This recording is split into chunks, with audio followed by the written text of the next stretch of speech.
Halo semuanya, perkenalkan nama saya Alda Luvia Indah Angelita Mira dengan NIM 2203050167. Saya merupakan mahasiswi Prodi Ilmu Komunikasi, Fakultas Ilmu Sosial dan Ilmu Politik Universitas Nusa Cendana. Baik, kali ini saya akan membahas tentang profesi profesional dan prinsip-prinsip etika profesi.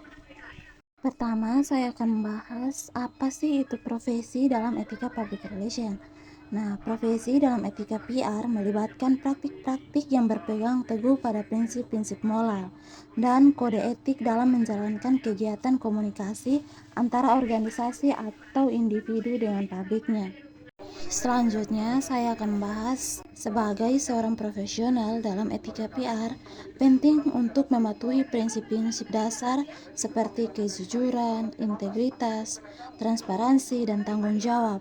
Ini mencakup memberikan informasi yang akurat, menghormati privasi individu, menghindari konflik kepentingan, dan berkomunikasi dengan cara yang menghargai keberagaman dan kesetaraan. Selanjutnya yaitu prinsip-prinsip etika profesi.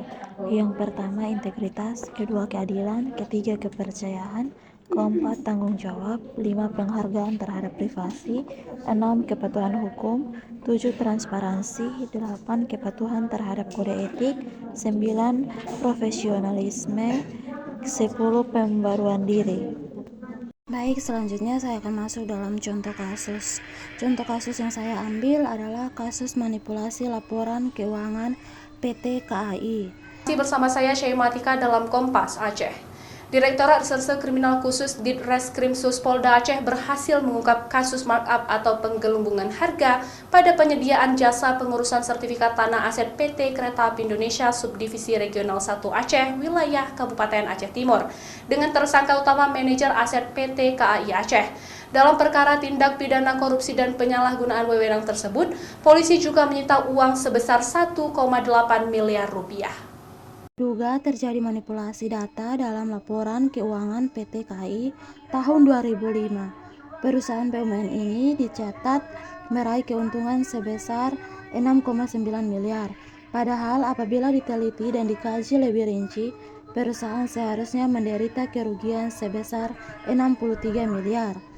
Komisaris PT KAI Hekinus Manao yang juga sebagai Direktur Informasi dan Akuntansi Direktorat Jenderal Perbendaharaan Negara Departemen Keuangan mengatakan laporan keuangan itu telah diaudit oleh kantor akuntan Publik S. Manan. Wewenang pengurusan sertifikat tanah aset PT Kereta Api Indonesia Subdivisi 1 Aceh wilayah Aceh Timur ini melibatkan RI, manajer aset PT KAI Subdivisi 1 Aceh Timur, yang kini telah ditetapkan menjadi tersangka dan telah ditahan oleh Diskrimsus Polda Aceh.